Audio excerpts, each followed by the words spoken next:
Hello. Hi. Hi. This is Andy. Guys, I don't know your name. Martin. Excellent. Hello. We got our man in the end. I'll just get Hi, you. Andy. Hi, nice to meet you. Hi, Mark. Nice to meet you. Okay. Right, can I just get you to hold that? So Yeah. I can get you clipped on. That's good.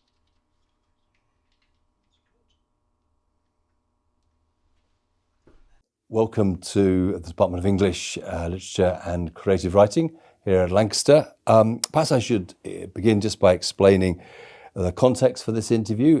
Terry and I don't always look this smart, but Terry is here today to receive an honorary doctorate from the University of Lancaster, having been with us as Distinguished Professor of English Literature from 2014 until his retirement in 2022.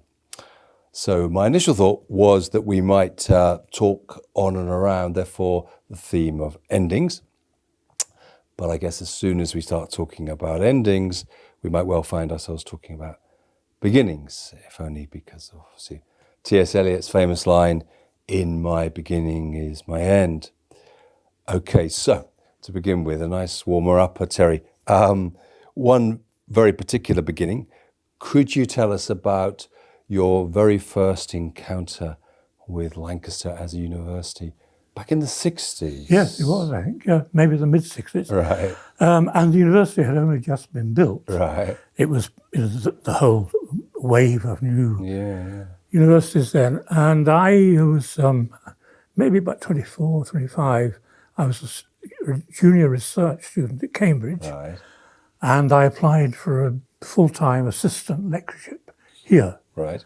And would you believe it? They turned me down. Right. Now, in Yes, a yes, hasty yes. and panic-stricken Right. attempt to make amends, Right. they're scrambling over themselves, Yes. decking me out in robes and giving me a hat to wear and so on. So all justice has been done. in the end. Okay, excellent. But I kind of wonder whether it wouldn't be more appropriate to give me an honorary assistant lectureship. Yes. I remember the interview quite well. It's burned into my mind. And what signalled that all might not be well Right. was the fact that the professor of English at the time, who was the very first Yeah, professor here, didn't look at me once in the whole interview. His eyes were fixed steadfastly on the desk. Right. If he'd met me 5 minutes later, he wouldn't have recognised me. So that was my first not Right. terribly No. enthusiastic encounter with Okay. this place. We've learned to look at people over 60 Imagine years, just about. and tell them, no, you're not taking you. At least you look at them. Yes, we still have to go Yeah. after that, yes. So, All right, okay. I'm glad we've finally made amends. took me back in. Yes. So to stay then a little bit longer with beginnings, could I ask you to wrestle with another famous line? So not Eliot now, but the beginning of John's Gospel. In the beginning was the Word. So we're diving right in now. Language and the divine. Is there some special relationship, Terry? As a simple I'm one. always struck, what strikes me about the opening of St. John's Gospel, Right.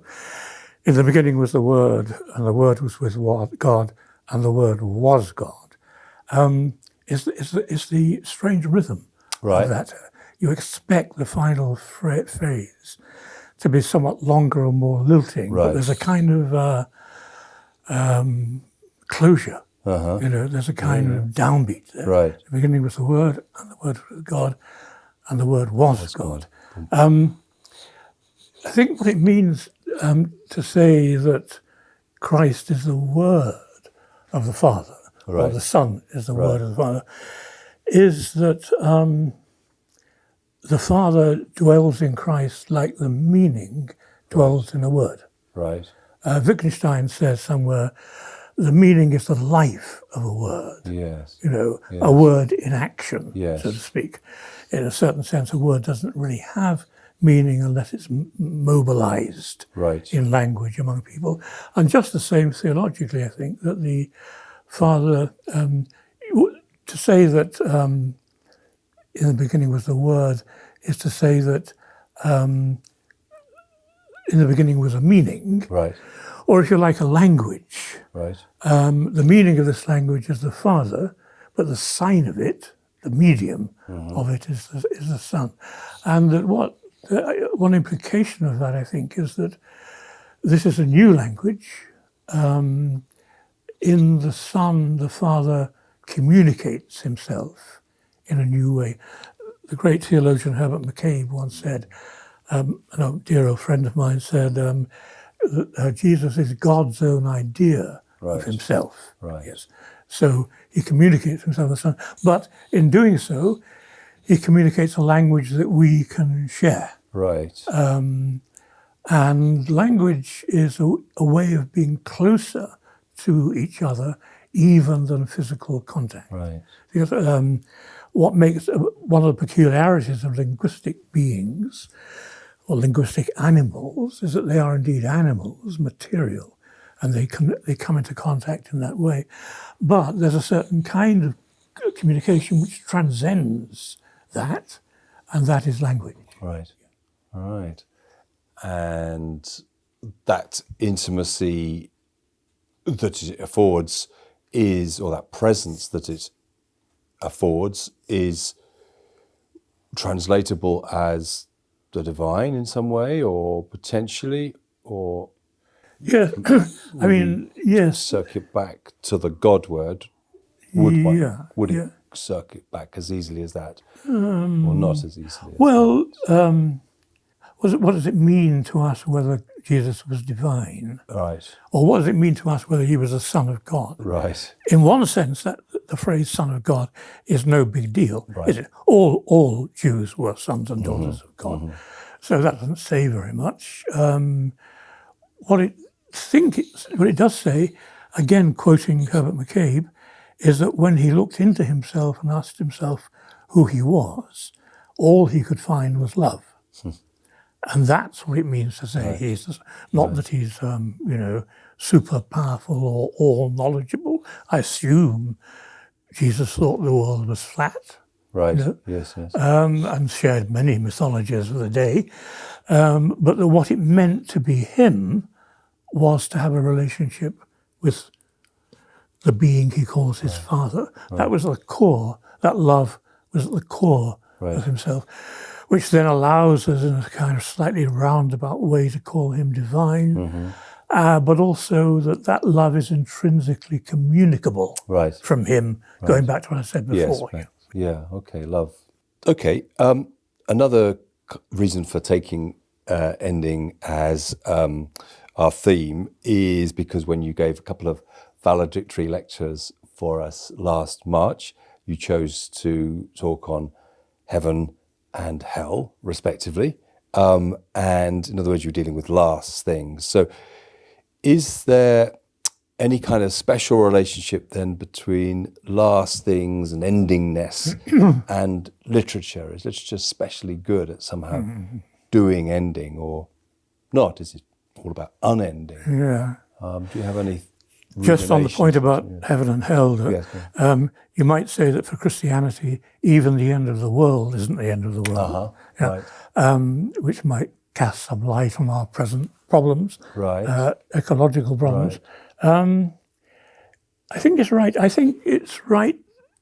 Unending, perhaps, is the right emphasis. That language, literature, is unending in the sense that there's always more where that came from. Bertolt Brecht once said that a play must give a sense that there's always more production lurking in the wings that could be brought on. You know? There's a potential which is unfulfilled. And there's in theory no end to signification, which is one of the ways in which we transcend our mere biology. Because as biological beings, of course, we're terribly finite and frail and fragile. But there's something about us which actually surmounts, goes beyond, transcends that. And that's language in the sense of our ability to be together in a new kind of way. Language is a way of belonging to each other in a different kind of way, in a deeper kind of way, a way that's deeper even than touching, that's deeper in that way. So the problem then, that all sounds okay perhaps, the problem is there can arise a conflict between our finitude as material, as animals, and our ability to keep going on transcending, for which one word is history. Right. You know, history is the way we keep changing and extending, potentially infinitely. But if that becomes hubristic, if that becomes a matter of overreaching ourselves, it's possible we can undo ourselves in that very act, because then we suppress the fact that we're material, frail, finite creatures, and dream of omnipotence. And in our own time, there's a word, a technical word for that, which is Trump. Trump epitomizes, yes, much more than American politics, much more than American culture, a whole deeply perverted and false way of being, Right. you know, which in a very American way won't accept limitations. The cult of the will, there's a lot of Puritanism behind this, Right. as behind most American things.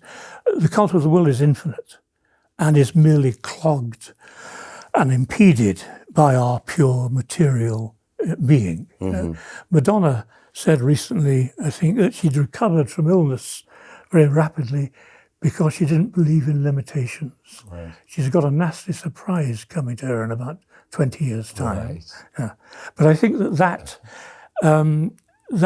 possibility of hubris, of overreaching and bringing ourselves to nothing, which of course is first sounded with ancient Greek tragedy, with some of the oldest literary art we have, is a permanent structure of our being. And that's why we have to kind of watch out. Right. So we shouldn't allow, as it were, the unendingness of the literary to carry away with it. Yes, indeed. And the unendingness of interpretation as well goes along with that. Okay, which we might come on to. All right, thank you. Okay, let's shift a little more from just literature and the end, if you like, and toward the end or ends of literature. You know, what is it for? Is there a telos to literature? So, does literature, might it ever be an end in itself? And if one were ever to, or to put it another way, when you've read, has there ever been an occasion where literature has felt like an end in itself, if you like? Has it ever felt stopped in your tracks, if you like, by a text? So that's a kind of general question, and then perhaps a slightly more personal one. There's a contrast, in other words, between things which are autonomous, which literally in Greek means end in itself, and things which are purely instrumental or utilitarianism, or utilitarian, one of which being today's universities. Right. Yeah, pure, crass, brutal, what traditionally is called instrumental rationality, that recognizes no value in itself, but only values that can be marketed. But that's a different story. But I think in an interesting way, art deconstructs that distinction between the two, between the instrumental and the autonomous, because there's a certain sense in which the very fact that something exists purely for its own sake, purely for its own delight, is itself a kind of political value. Right. It says, look, there's actually something in this world which isn't for barter, which isn't for buying and selling.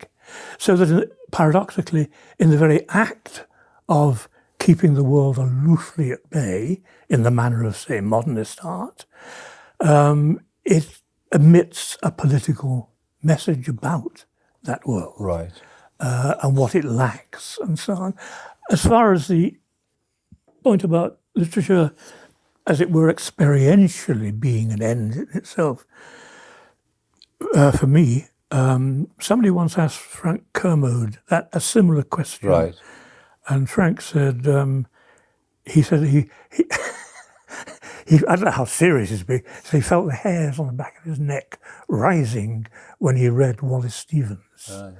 I do too. Not literally, I think, but I think I've probably come to the conclusion that Wallace Stevens is my favourite poet. Right. Fearsomely difficult Yes. poet, but utterly outlandish and original. And I do go to Right. Stevens, go back to Stevens quite a lot, just to have that kind of experience. Yes. That kind of arresting. Yeah. Yes. How would you want to push it? How you? Yes. What that might be. Haunting. Right. And again, something which is almost purely although in one sense Stevens is quite a conceptual poet, Yeah. but it's the pure experience of that that matters to me. Right.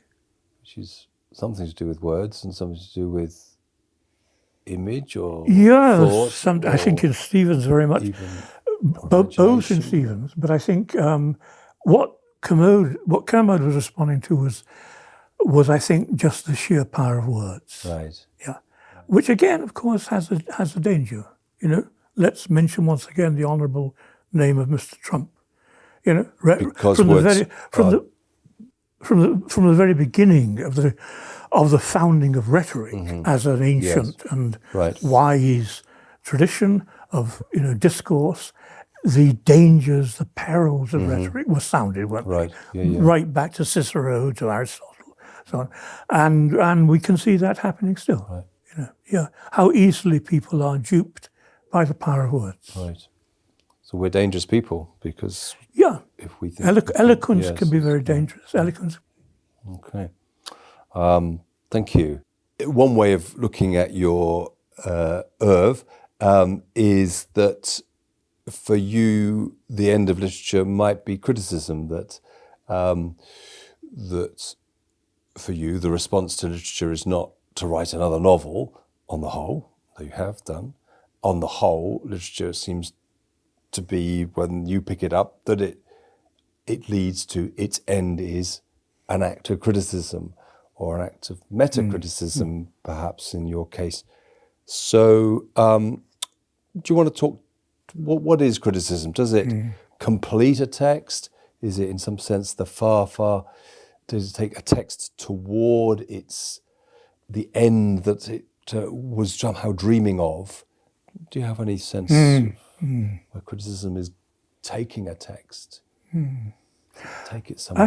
I think criticism is greatly overrated in the academy. And I'm at least in my present mood, present today, okay, kind of elderly, sour, dyspeptic.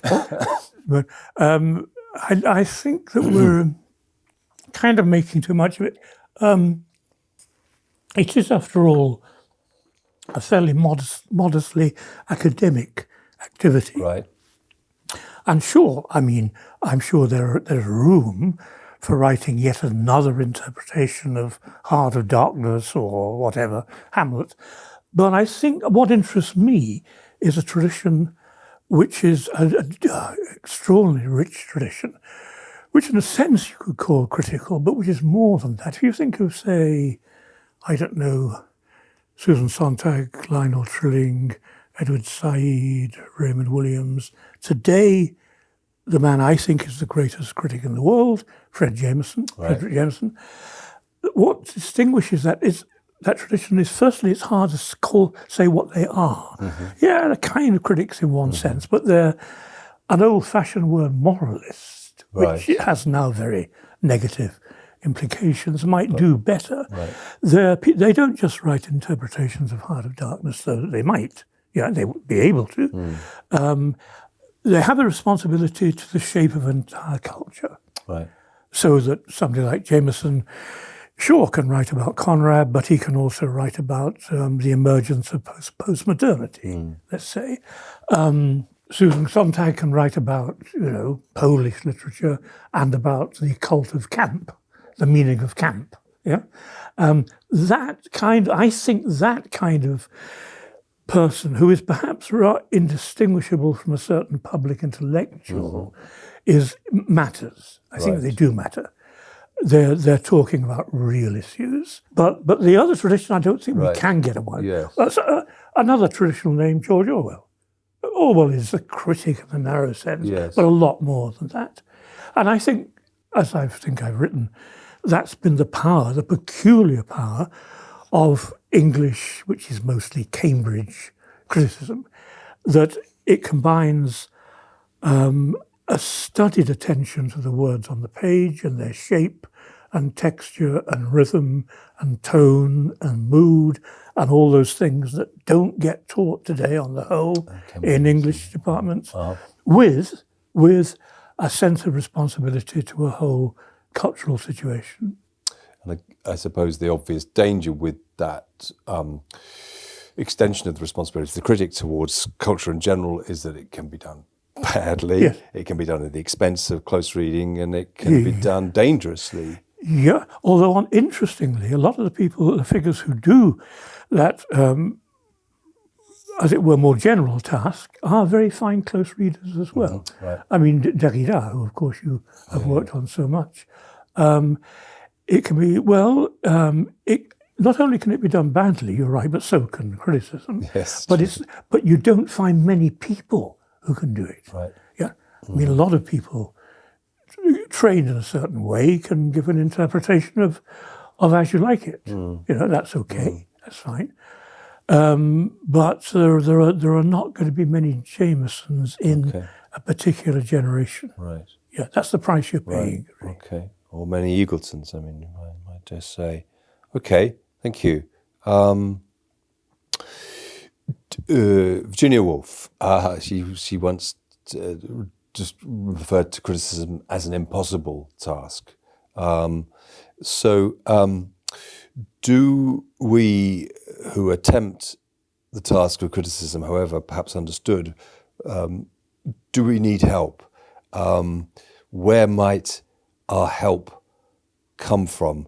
And I'm pushing the boat here, but there's a Kierkegaard line that I always love, I guess. It goes, how does a scholar understand himself as someone who also prays? So I suppose I'm kind of looping back to that question of divine assistance, if one dare use those two words together, in relation to the great project, or the very demanding project that you've just described, namely working with words out toward culture, if you like. That's such a task. Wolf calls it impossible. Do you want to talk about the impossibility of that, or how on earth might one be doing that? What do we draw on? What do you draw on? Yeah.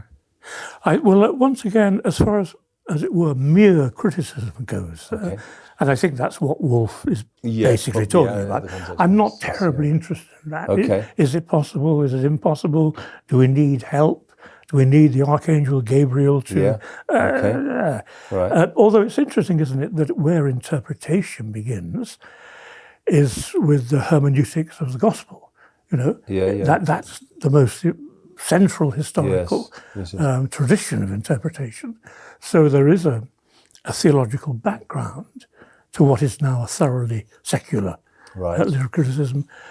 As for the more important kind of critic that I was talking about just in a moment, I don't know how one does that. Well, put it this way, I think for that kind of criticism to be really alive, you need a lot of things to be happening in the culture itself. You know, there's a sense in which what was happening in the early days of the Soviet Union, for example, was a thorough redefinition of the intellectual or the cultural theorist or the critic, who all had to run very fast to keep up with the changes in material and social life. There was a kind of recycling, as it were, of the traditional role of the critic, who now became, you know, I don't know, an agitprop person, or talking about urban design, or how do you bring poetry to ordinary people. Once there was a different historical situation, there was a different cultural project available, and the individual cultural figure sprang up out of that. In other words, you need a whole lot of stage setting for this really to happen, you know. And we are now talking in a very different historical situation where it's not happening, but we still have to keep that place open, keep that imagination alive of what a critic could be, in different circumstances. Like any other intellectual in activity, it's dependent on its material circumstances. Intellectuals like to dream that ideas are independent of those circumstances. Where do ideas come from? Other ideas. Yeah. Well, we know how naive that is, and we have to situate ourselves in that context and say, well, we'll perhaps only discover what a critic could do in transformed conditions. And so the university, what part does the university play, should play or can play in that? I think it has played historically an enormously important part. Furniture. Although, of course, the kind of figure we're talking about, the public intellectual, is defined partly by not being simply included within academia. In a way, the academic and the intellectual are very different characters, fulfill very different roles. Right. But nonetheless, yes, the university has been an enormously important centre of humane critique. It's very distant from other social institutions, which has earned the title of ivory tower, is also, can be, an enabling distance. Not simply a elitist remoteness or an aloofness. I think that tradition, it may be that tradition of humane critique centred in the university has come to an end. It may be that we're now sitting in one of those institutions, you're working in one. I have mercifully escaped over the wire and to be seen running off into the middle distance. Right. That is a phenomenal event. If it's true, it is that a tradition which has lasted hundreds, if not thousands of years, has stuttered to a halt in the iron grip of advanced capitalism. And part of your diagnosis there is that sense that the enabling distance has been collapsed. That there has been that distance that gets dismissed as ivoryness, but no, it's not. Yeah. It's an enabling distance on a good day. Yes. Think of it as a parallel to the old arguments about art and society. Should art be distant from it, or should it be integrated into it? On the whole, modernism says distanced. Right. Yes. Postmodernism says integrated. Yes. Right? But there are pros and cons both ways, aren't there? Integration is no good in itself. It depends on what you're being integrated into. Yes. And what role you're playing within that. Yes. Isolation or remoteness is not a good in itself, but if it's an enabling process, then there's something to be said for it. I think you could say just the same about universities, that you have to establish a certain critical distance from the corporations, from the political institutions, even from civic society.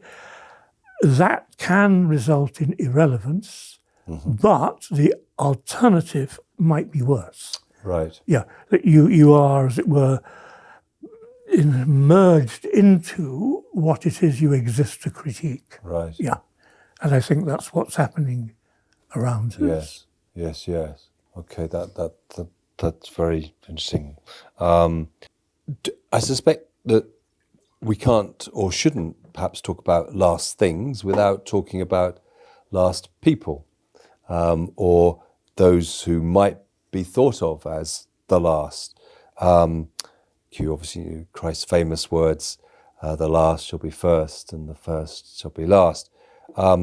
So in that connection, can I take you back to a remark of yours that goes as follows: every word I've written has been in the name of my Father and people like him. So would you want to comment on that particular remark, what that might mean? Yes, my father was he left school at 14.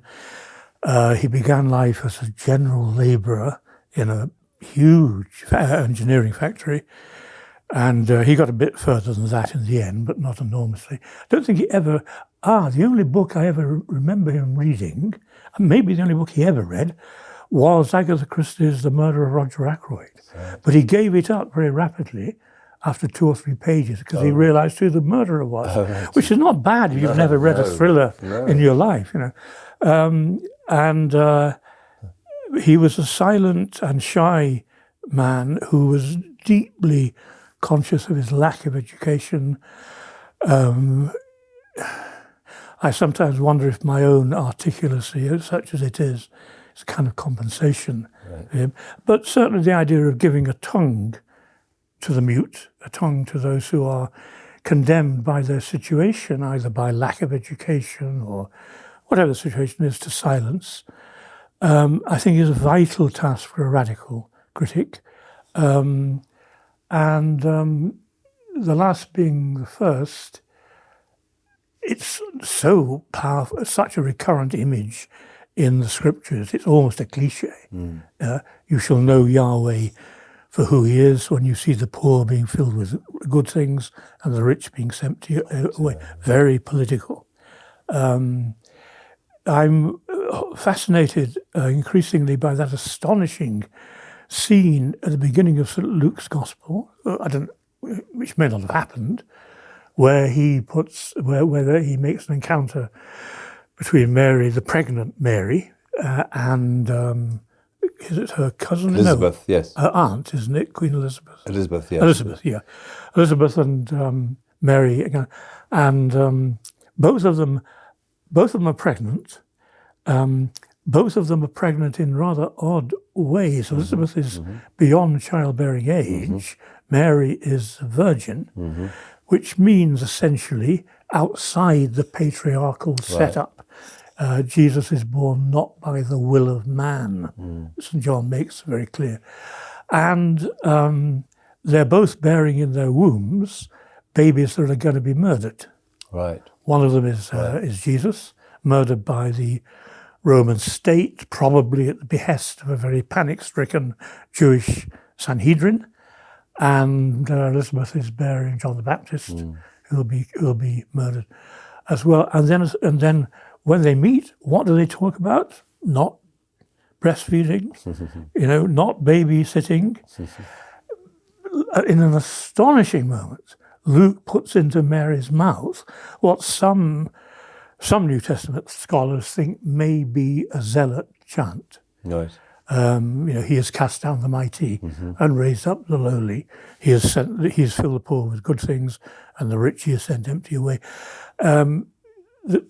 Jesus would certainly have had a few zealots hanging around in his entourage. In fact, one is named as a zealot.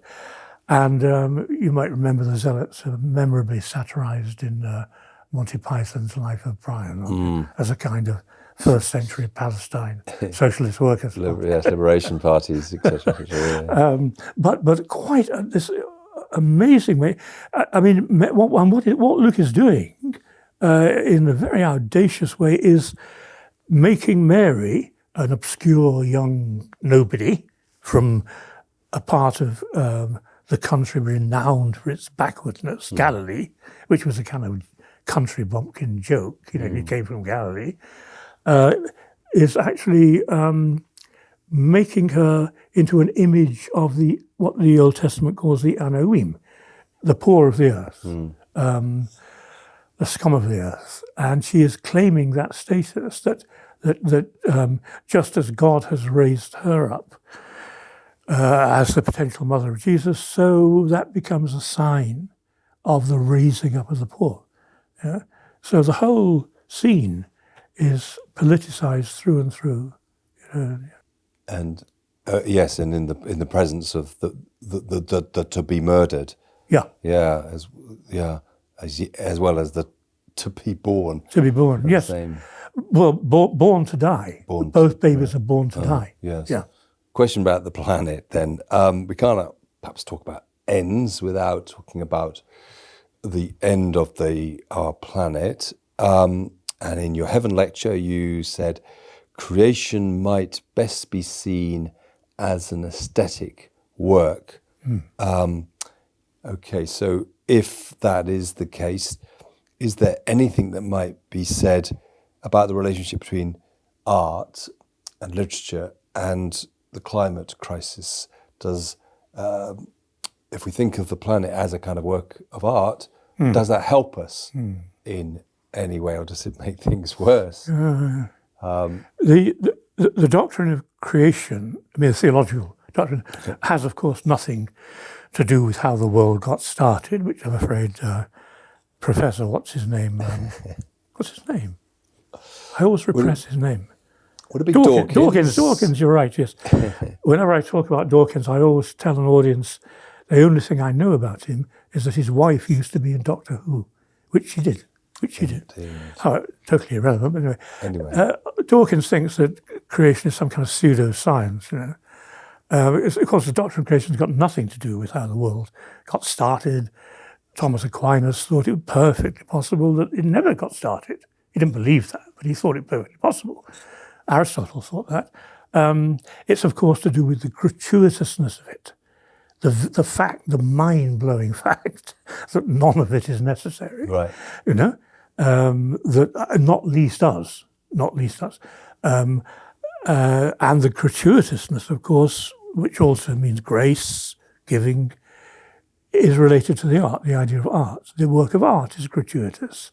It's exactly that turns it into a mute protest of an ironly deterministic universe or society. So in that sense, creation is very much artistic. It means that everything is overshadowed by the possibility that it might never have existed. Or if you in Heideggerian terms, being is hollowed out by nothingness. Right. We might never have existed. Nothing has a need to it. Only God need exist. Right. So why, you know, I'm not quite sure, John, of the bearing of that on climate change, except to say that climate change, climate change, the phrase, is one of the great euphemisms of our time, isn't it? Right. Climate change, yes. As though it was just a matter of the sun coming out a little. Climate catastrophe. Right. That is the result of a long process of crass instrumentalization of nature. That just as we've instrumentalized ourselves, so we've done the same with nature, and nature is exerting its revenge. The repressed, as Freud would say, is returning. I keep thinking of St. Paul's wonderful image about creation groaning in travail, like a woman in childbirth. But is it to give birth to a monster or not? You know, that's in our hands. It's strange, isn't it, that we're by no means the first age that's imagined an apocalypse in our time, but we're the first age that can do it. Right. That's the difference. The medievals may well have dreamt of, you know, the clouds opening, but they weren't able to bring themselves to an end. I mean, they didn't have any weapons of mass destruction. The moment we arrived at the moment historically very recently, when for the first time ever humanity was able to destroy itself. Yes, and now that's not the way apocalypse has been imagined. It's always been something else that's something to us, you know, a thunderbolt or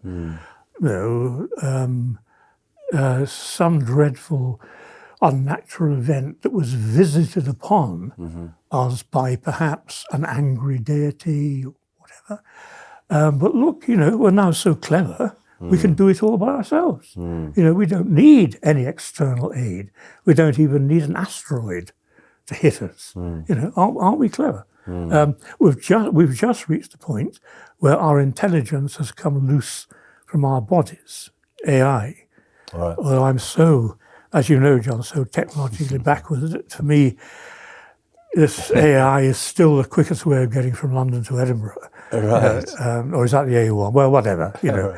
Right, but we can actually, if you think of the warnings against, I mean, Shakespeare, Swift, a whole galaxy of major writers, not just English, have warned against that what happens when intelligence escapes the physical constraints of the material body can be a kind of madness. Lear is all about this, tragedy in general. So we're just on the brink of that particular point. Yes. In your Heaven lecture, you described, to finish then, God as a cosmic belly laugh. Yeah. So two questions here, I guess. One is, to what extent is that laugh the last laugh? Mm-hmm. And to what extent does that laugh outlive tragedy? Does it somehow encompass tragedy? Yes. And endure it? Yeah.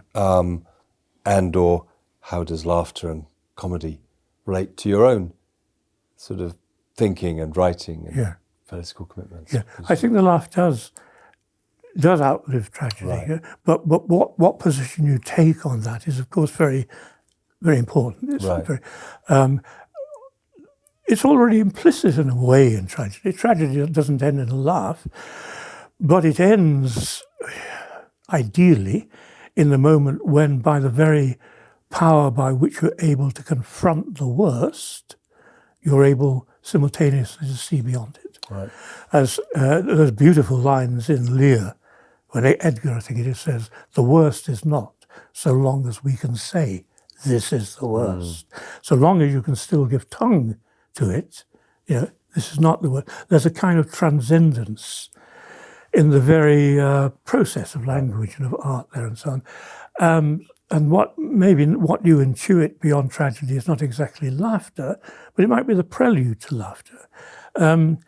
God as cosmic belly laugh, as a boundless sense of humour, which of course he needs, is God, in Lacanian terms, is God as pure jouissance, Right. pure, unbelievable self-delight and self-enjoyment. And one of the aspects of heaven the idea of heaven in that respect, which had been played down by the pious folk who believe in it, is the fact that it's just such a gas, such a rave, such a blast. Right.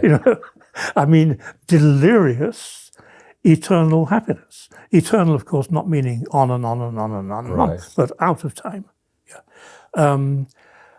That's not particularly appealing to a lot of the pious people who go to church every week, and they don't think of heaven like that. Right. They think, it's for respectable people. Okay. I mean, the gospel says black on white that if those that the highways and byways will take precedence over the pious Jews. Scandalous statements. I think that there's a sense in which laughter is sacramental, in which it prefigures the end. Right. Laughter is one of the finest forms of solidarity there is, and in that sense, it's kind of implicitly political, and of course, it's also it's very much somatic and physical.